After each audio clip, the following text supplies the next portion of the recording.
गए विकल्पों में से उस आकृति का चयन कीजिए जो निम्नलिखित आकृति प्रश्नवाचक श्रृंखला में आएगी।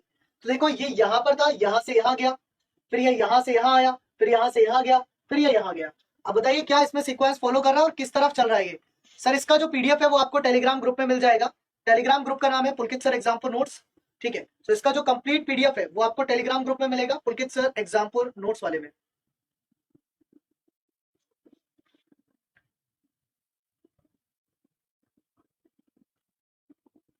करिए सीक्वेंस देखिए, सीरीज के क्वेश्चन बहुत गलत होते हैं, कोई बात नहीं। अच्छा आपके कौन कौन से टॉपिक वीक है एक बार बताना जरा। मैं सोच रहा हूँ कि मैं एक आध क्लास और ले आता हूँ टॉपिक वाइज। असल में क्या है ना यार, इतनी ज्यादा मेरी क्लास हो रही है ना इस टाइम पे कि मतलब फुर्सत नहीं मिल रही। तो आप मुझे बताओ कि अगर आपके जो टॉपिक वीक है मैं उनके ले आऊंगा, है ना, एक टॉपिक वाइज क्लास करा दूंगा मैं आपकी। कोशिश कर लूंगा भाई एक बार और एक क्लास आपके लिए ले लूंगा एक्स्ट्रा। जैसे अभी विवेक सर इस टाइम रात में आप लोगों की क्लास शुरू कर रहे हैं, पता है आपको ये बात। विवेक सर जो अभी रात में आप लोगों की क्लास शुरू कर रहे हैं, एक सेकंड मुझे एक मैसेज।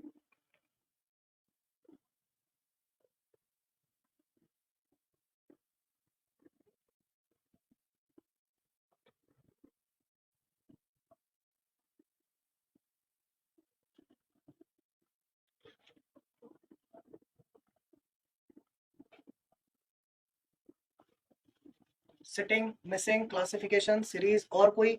सिटिंग का तो दर्द आज दुख दर्द दूर कर दूंगा। सिटिंग का तो दुख दर्द आज दूर कर दूंगा। रैंकिंग मैंने अभी कराया था, डिस्टेंस एंड डायरेक्शन भी करा दूंगा। सिटिंग का दुख दर्द, अरे क्लॉक और कैलेंडर के पीछे मत भागो। क्लॉक और calendar rare of the rare है कि तुम्हारे एग्जाम में आए, तो क्लॉक और कैलेंडर के पीछे क्यों भाग रहे हो। मत भागो, टेंशन मत लो, ठीक है करा दूंगा।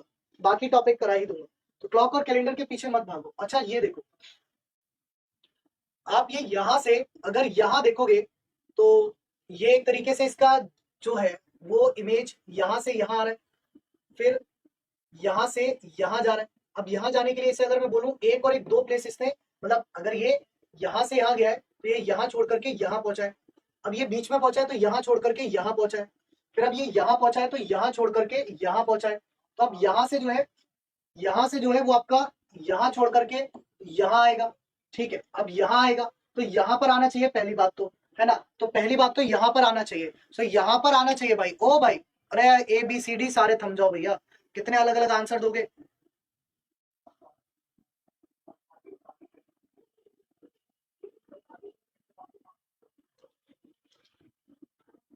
ये पढ़े हो, और यहाँ तो केवल एक ही जगह आ रहा है। ये तो बीच में था भी, इसमें तो चलो कंफ्यूजन था भी, इसमें तो कोई कंफ्यूजन ही नहीं है ना, इसमें तो कोई कंफ्यूजन भी नहीं है। चलो अगला देखो। पता है देखो मैं आपको बताता हूँ एक बहुत ही अच्छी चीज, एक ना प्लेलिस्ट मैंने बना रखी है ऑलरेडी। एक मैंने प्लेलिस्ट बना रखी है, एक मैंने प्लेलिस्ट बना रखी है एसएससी जीडी वाली। SSC GD reasoning, SSC GD reasoning by Pulkit sir, by Pulkit sir playlist. ऐसा करके यूट्यूब पे सर्च करना, ऐसा करके कहाँ सर्च करना, यूट्यूब पर। जैसे ही बच्चा आप यूट्यूब पर सर्च करोगे ना, आपको ये प्लेलिस्ट मिल जाएगी। या एक काम करता हूँ, आप क्या होगे तो ये प्लेलिस्ट में टेलीग्राम पर डाल देता हूँ। आप क्या होगे तो ये प्लेलिस्ट में टेलीग्राम पर आपको डाल देता हूँ। कौन कौन चाहता है टेलीग्राम पर मिल जाए, तो उसके लिए आप लोगों को ये वाला टेलीग्राम ग्रुप ज्वाइन करना पड़ेगा। उसके लिए आप लोगों को ये वाला टेलीग्राम ग्रुप ज्वाइन करना पड़ेगा। कौन सा, पुलकित सर एग्जाम्पल नोट्स। पुलकित सर एग्जाम्पल नोट्स वाला जो टेलीग्राम ग्रुप है वो आपको ज्वाइन करना पड़ेगा। कौन कौन चाहता है इसको टेलीग्राम पर डाल दें, मतलब +1, और जी से जे मतलब +3। सो एम से +1 एन, और क्यू से प्लस कितना हुआ 3 आपका टी, है ना। और आपका एस से +1 फिर टी, और जे से +3 यानी कि एम। तो एन टी टी एम। बताया नहीं तुम्हें किस किस को चाहिए वो टेस्ट, वो प्लेलिस्ट टेलीग्राम ग्रुप में। किस किस को चाहिए भाई बता तो दो, तभी तो मैं डालूं। किसी को चाहिए नहीं होगी तो मैं मेहनत क्यों करूं, मुझे भी तो मेहनत लगेगी ना उसमें। अब जब यहाँ पर आप आकृति को ओपन करोगे, देखो इस आकृति को जब आप ओपन करोगे तो ये वाला हिस्सा जो है वो यहाँ आएगा, और ये वाला 0 जो है वो यहाँ आएगा। या ऐसा भी छोड़िए, पहले इसको ऊपर ओपन कीजिए, तो ये यहाँ आएगा और ये यहाँ आएगा। ठीक है, ये यहाँ आएगा और ये यहाँ आएगा। ठीक है, अब जब ये यहाँ और यहाँ है तो एक चीज ऑब्जर्व करो, एक चीज ऑब्जर्व करो जरा। ये तो गलत हो गया, ये भी गलत हो गया, बचा ये या फिर ये। उसके बाद देखो जब ये नीचे जाएगा तो फिर ये यहाँ आएगा 0 0, और ये यहाँ आएगा, तो 0 इसके नीचे नहीं आ सकता, तो ये भी गलत हो गया। मतलब ऑप्शन 2, मतलब ऑप्शन 2 आपका राइट आंसर है। अगला देखिए, कह रहा which two signs need to interchange, जब इनको आप बदल देंगे, इनको आप बदल देंगे तो समीकरण कौन सा सही बनेगा? जब आप इसको बदल देंगे तो कौन सा समीकरण सही बनेगा? ठीक है, तो अगर आप प्लस और डिवाइड बदलते हैं तो यहाँ डिवाइड लाने का कोई फायदा नहीं है, 28 डिवाइड में आ जाएगा, कोई फायदा नहीं है, छोड़ दो। प्लस और मल्टीप्लाई बदलते हैं मतलब ये और ये, तो वैल्यू माइनस में इतनी ज्यादा होगी कि माइनस में आंसर आएगा, छोड़ दो। डिवाइड और माइनस बदलते हैं मतलब यहाँ डिवाइड यहाँ माइनस, तो यहाँ हो गया कितना 3, 63 माइनस 3 और 28 तिया 8 तिया 24 का 4 कैरी 2, 3 दूनी 6 और 2 8, ये हो गया कितना 60, तो 60 प्लस 84, तो 60 प्लस 84 कितना हुआ 144, 60 प्लस 84 कितना हुआ 144, ठीक है, ऑप्शन सी। अगेन आपका वर्ड डिक्शनरी का क्वेश्चन है, वर्ड्स को अरेंज करना है। अगेन आपका वर्ड्स डिक्शनरी का क्वेश्चन है, आपको क्या करना है, वर्ड्स को अरेंज करना है, वर्ड्स को अरेंज करना है, करिए। एक क्वेश्चन और कराऊंगा, इसके बाद सीधा सिटिंग अरेंजमेंट पर ले जाके फेंकूंगा, ठीक है। एक क्वेश्चन और कराऊंगा, इसके बाद सीधा सिटिंग अरेंजमेंट पर ले जाकर के फेंकूंगा, परेशान मत होइए। अब यहां पर देखिए, आपको अगर आप ऑब्जर्व करोगे MOMI तो बच्चा सबसे छोटा जो है वो MA है, मतलब 5 सबसे पहले आ गया। MA के बाद MI छोटा है तो MID लिखा है, MIG लिखा है, तो D छोटा होता है, D छोटा होता है मतलब 3 आ गया, G बड़ा होता है मतलब 2 यहां आ गया, फिर MOD और MODE, DI और E में E छोटा होता है मतलब 4 आ गया और यहाँ 1 आ गया, तो आपका आंसर हुआ 53241, 53241 अर्थात ऑप्शन बी, अर्थात ऑप्शन बी। करिए एक और ये क्वेश्चन कर लीजिए, बस 75वां क्वेश्चन, फिर किस किस को सिटिंग अरेंजमेंट में डर लग रहा था उस डर को दूर करते हैं।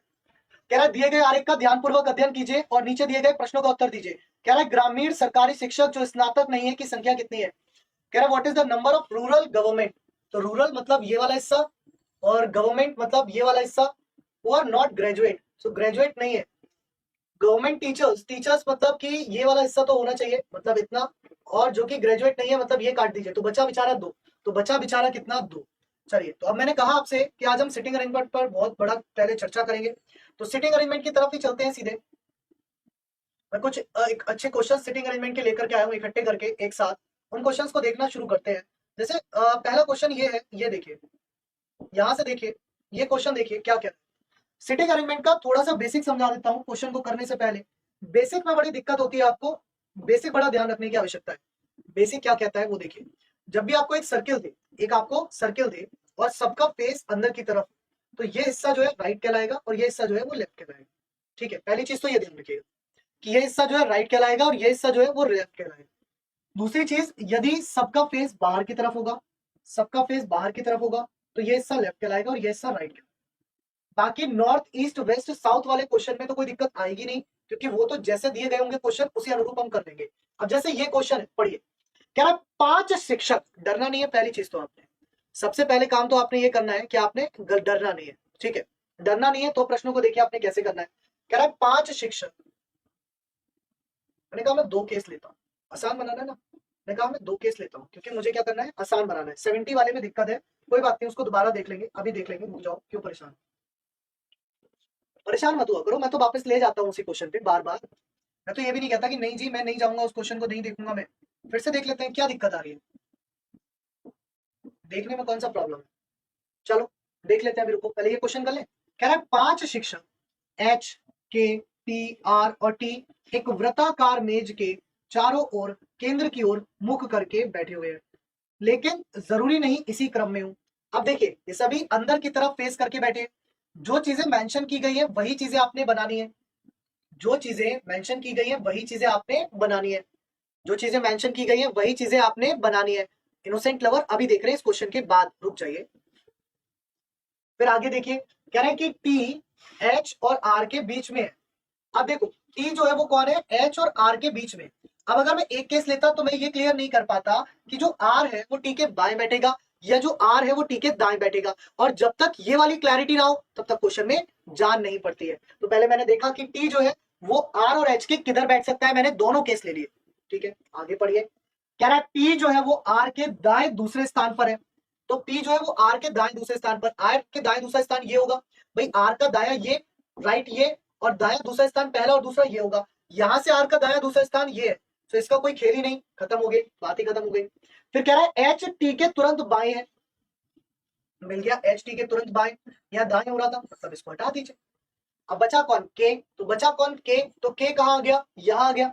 अब बचा कौन के, तो के कहां आ गया, यहां आ गया। के कहां आ गया, यहां आ गया। अब क्वेश्चन में क्या पूछा है, कह रहा है के तुरंत बाएं कौन बैठा है, तो के तुरंत बाएं कौन बैठा है, तो जनाब के तुरंत बाएं बैठा है आर। के तुरंत बाएं कौन बैठा है, तो के तुरंत बाएं बैठा है जनाब आर। ठीक है,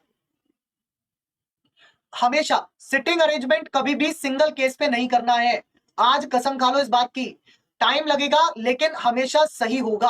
अगर हम सिंगल केस पे करेंगे ना तो सही होने के चांसेस बहुत कम हो जाते हैं, सही होने के चांसेस जो है वो बहुत कम हो जाते हैं। ठीक है, अभी इसके बहुत सारे क्वेश्चन कराऊंगा, आराम से समझ आने लगेगा।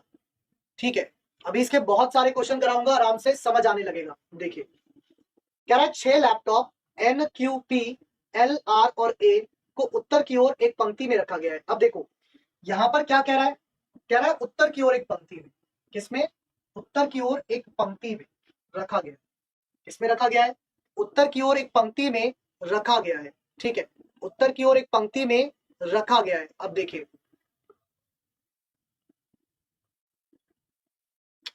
एक करते हो दिक्कत नहीं है। अब एक में एक बात बताओ, आपने आर और टी को किधर बैठाना है, आर और टी को किधर बैठाना है, दिक्कत देगा ना आर और टी।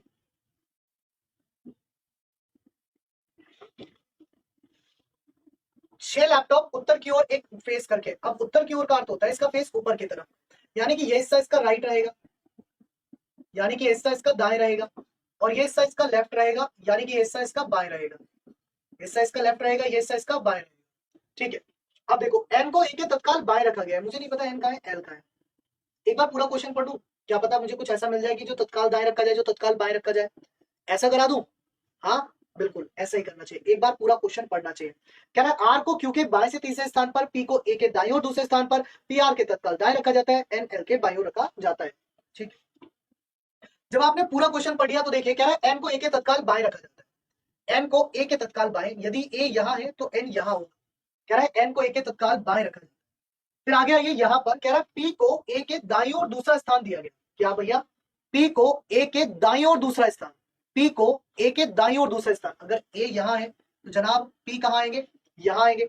यदि ए यहां है तो पी कहां आएगा, यहां आएगा। आगे देखिए कह रहा है पी आर के तत्काल दाएं रखा जाता है, तो पी जो है वो आर के तत्काल दाएं, मतलब आर जो है वो यहां आ गया। कह रहा है आर को क्यू के बाएं से दूसरे स्थान पर रखा गया है, तो क्यू यहां आ गया, क्यू के बाएं से दूसरे स्थान पर आ गया। कह रहा है एन एल के बाईं ओर रखा गया है, एल जो है वो एन के बाईं ओर रखा गया। कह रहा है एल के तत्काल दाएं को कौन सा लैपटॉप रखा गया है, तो एल के तत्काल दाएं लैपटॉप कौन सा आ गया, एन आ गया। तत्काल दाएं लैपटॉप कौन सा आ गया, एन आ गया। ठीक है, अच्छा एक बात पता है आपको, ये बिना सॉल्व करे आप डायरेक्ट टिक नहीं कर सकते थे, क्योंकि यहाँ पर एल को एन के बाईं ओर रखा गया है ये बताया गया था, तत्काल बाईं ओर रखा गया ये नहीं बताया गया था। अगर तत्काल बोला गया होता तो आप डायरेक्ट आंसर दे देते। बाईं ओर क्यों रखा गया है, अब क्योंकि हमारे पास कोई ऑप्शन नहीं बचा, हमें तो एन के इधर ही रखना है। That's why answer is this, that is why the answer is this. ठीक है, इस कारण से ये आंसर बन रहा है। चलो अगला देखो।